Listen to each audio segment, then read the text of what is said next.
The first thing I noticed about her was the silence. Not the kind born of peace.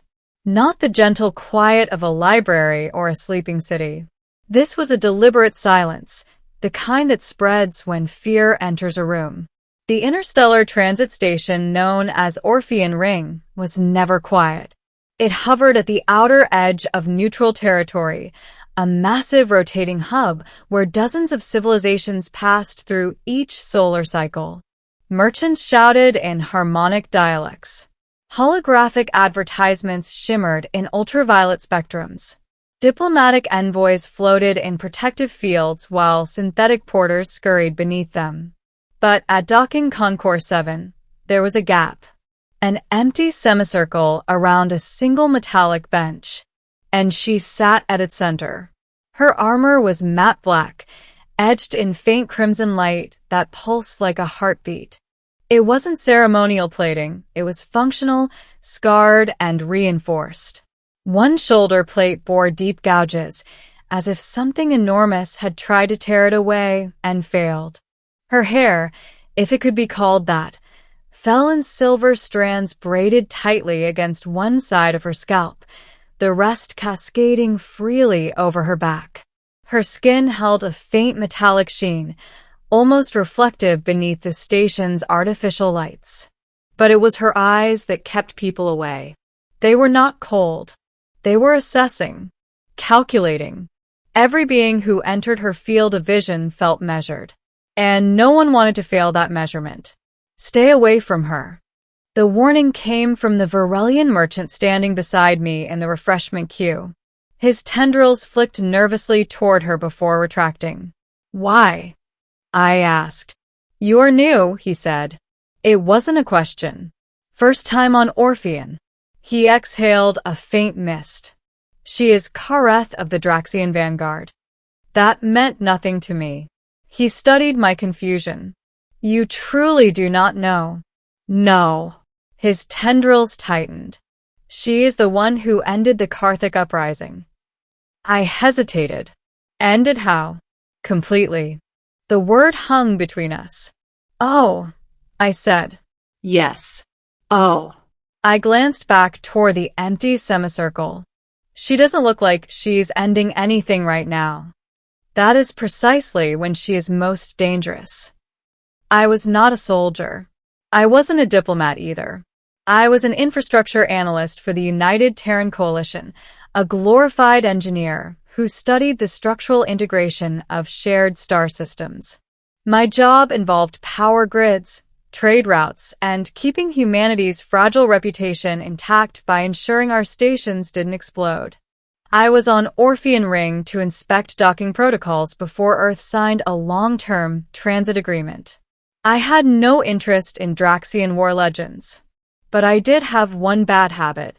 I hated empty seats. It wasn't courage. It wasn't stupidity. It was discomfort with exclusion. And she was excluded. Whether by fear or respect, it didn't matter. An empty space in a crowded galaxy bothered me.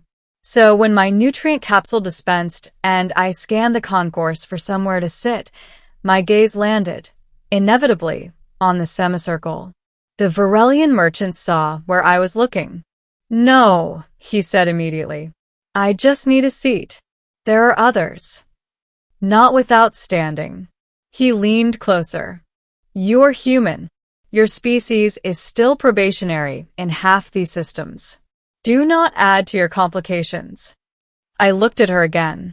She wasn't scanning for threats. She wasn't posturing. She was staring at the viewport beyond the concourse, at the starfield drifting slowly as the ring rotated. She looked tired. I'll be fine, I said. You will be memorable, he corrected. The semicircle felt colder as I stepped into it. Conversations resumed behind me, cautiously. She didn't look at me as I approached. Excuse me, I said, because humans are stubborn about politeness. No response. I lower myself onto the far end of the bench. The metal hummed faintly under her armor's power field. We sat in silence. 10 seconds. 20. 30. I opened my nutrient capsule and pretended very hard to be absorbed in its bland contents. "You are aware," she said without turning, her voice low and steady, "that they advised you against this." It wasn't a question. Yes. And yet, I echoed. Her head turned slowly. Up close, the metallic sheen of her skin wasn't reflective, it was layered, like flexible alloy grown over muscle. A faint scar traced the line of her jaw. "You are either ignorant," she continued, "or deliberately defiant. Mostly uncomfortable with empty space." One of her eyebrows lifted a fraction. "That is not a strategic motivation." "I'm not a strategist. You are human. That doesn't automatically make me a problem." A flicker, amusement, passed through her eyes. "No," she said softly. "It does not." Middle, the warrior and the analyst. Her name, I learned, was indeed Kareth. Commander Kareth, formerly of the Draxian Vanguard. The Draxians were not a large species, but they were ancient, and their military doctrine was carved into galactic history. When conflicts escalated beyond negotiation, the Spiral Council sometimes contracted Draxian intervention. Kareth had led 3 such interventions. All decisive. All controversial. "So," I said after a long stretch of quiet, "what brings you to Orpheon Ring?" "Transit." "That clears it up." She studied me again, more carefully this time. "You are not afraid." "I am," I admitted. "I'm just committed to finishing my meal." That earned the faintest exhale through her nose. "Humans," she murmured. "We get that a lot." Another silence settled, but it wasn't hostile. It felt neutral. Eventually she spoke again. "You are Terran Coalition." "Yes." "Engineer caste?" "Infrastructure analysis." "You build." "I maintain." A pause. "I destroy," she said, not boastfully, just factually. I gathered. Her gaze shifted back to the viewport. "Does that disturb you?" "Should it?" "Yes." I considered. "It depends," I said finally. "On why?" That made her look at me again. "Explain." "If you destroy for conquest, yes. If you destroy because the alternative is worse, that's more complicated." "You assume alternatives exist." "They usually do." Her jaw tightened slightly. In the Karthic uprising, the alternative was planetary annihilation. By them? Yes. And you prevented it. I eradicated their fleet and collapsed their command lattice. That's not the same as annihilating a planet. Her gaze sharpened. You speak boldly for someone sitting within my reach. I'm trying to understand. She studied me for a long moment. Then, unexpectedly, she shifted slightly on the bench, closer. The semicircle behind us widened by another invisible inch. "You wish to understand destruction?" she asked quietly. "I prefer not to experience it." "That is wise." Over the next several cycles, our encounters became habitual. I didn't plan it. Neither, I suspect, did she. But Orpheon Ring operated on predictable rotations, and so did we. I conducted inspections.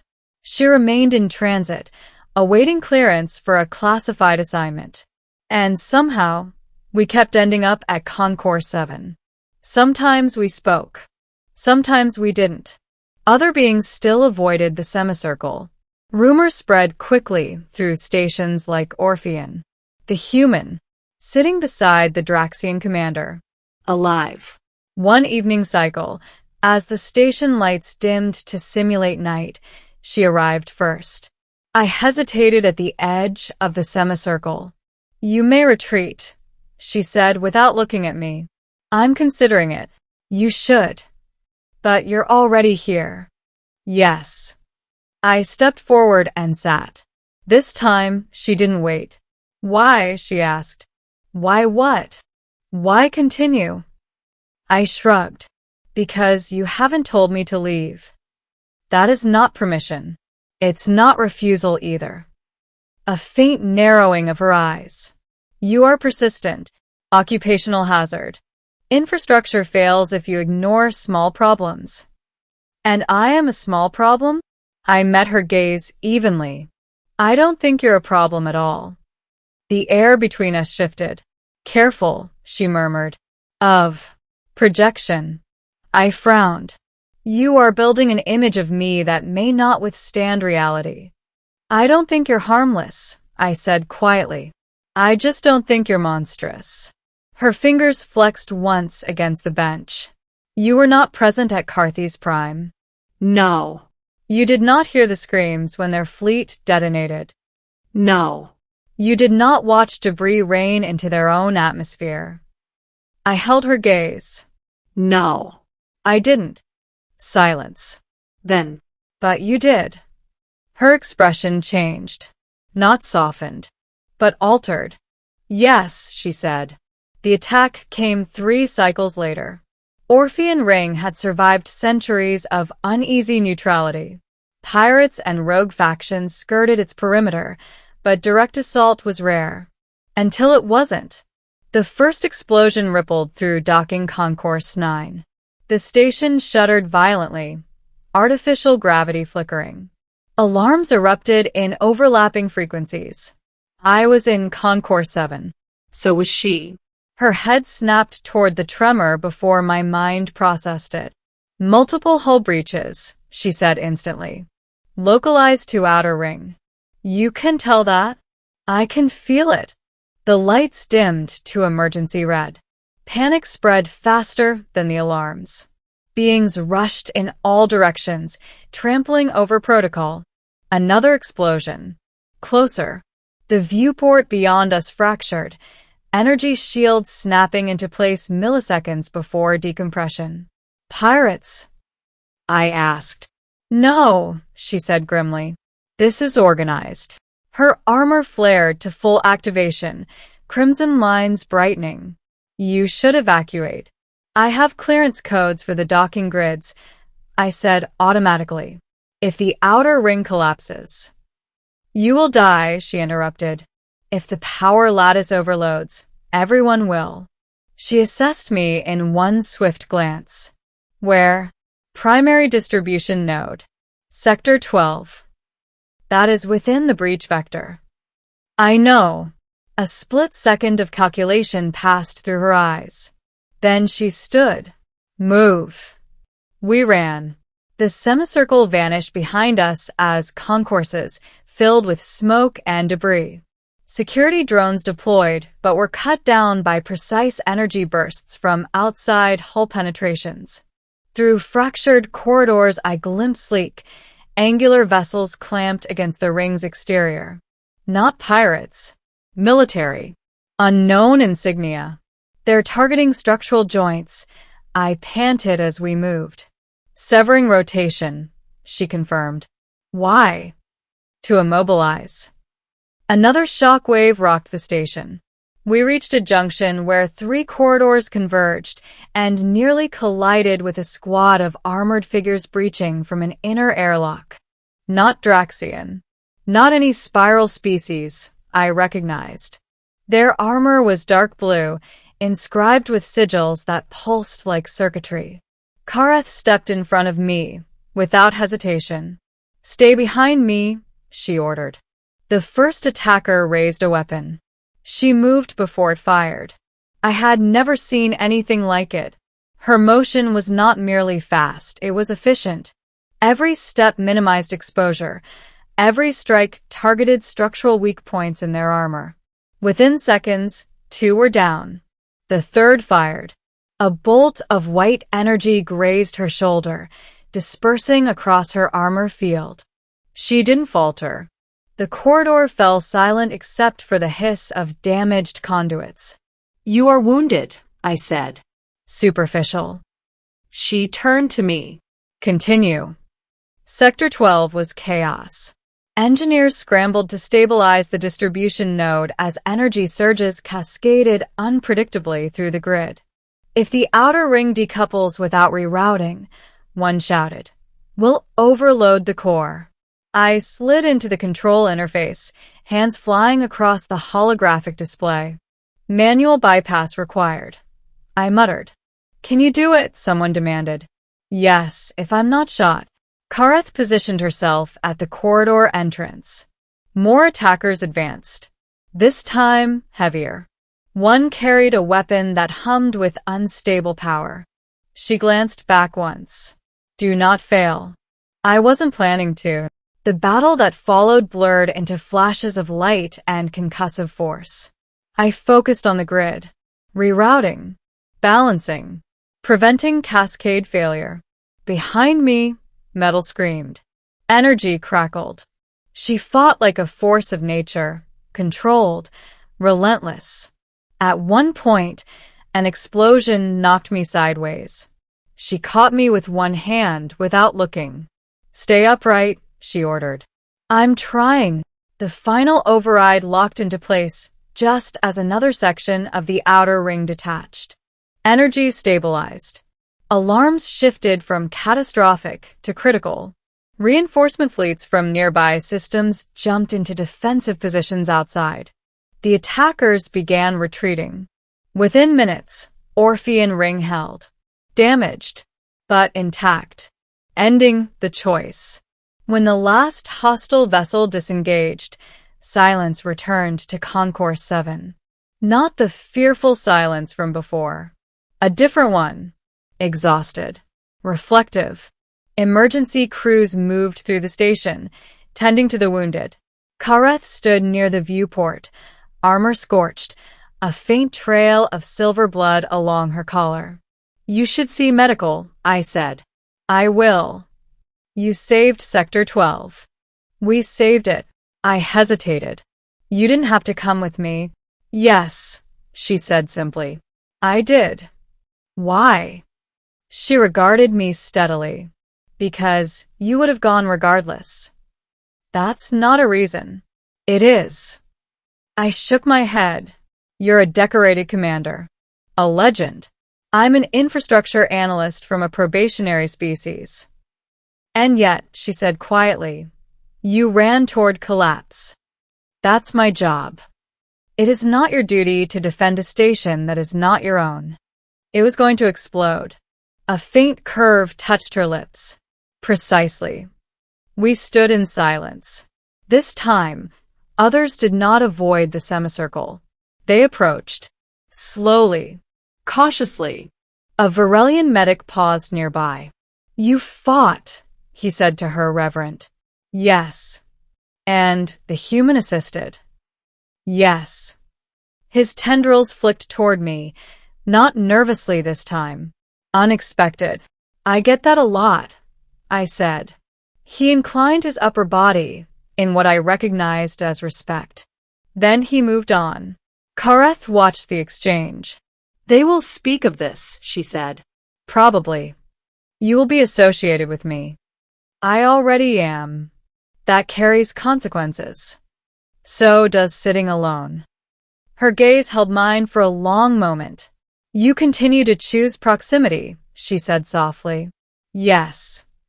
Despite warning. Yes. Despite risk. Yes. She stepped closer. Not enough to intimidate. Just enough to remove the last fragment of space between us. You do not fear what I am?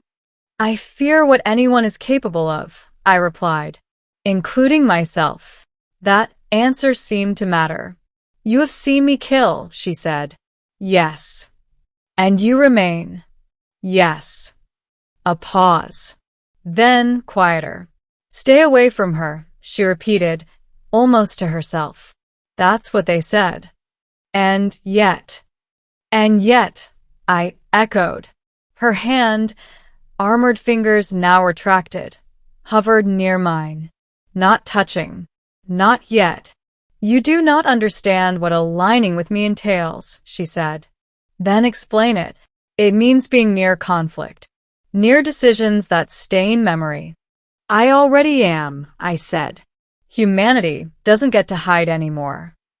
She studied me as if measuring something deeper than posture.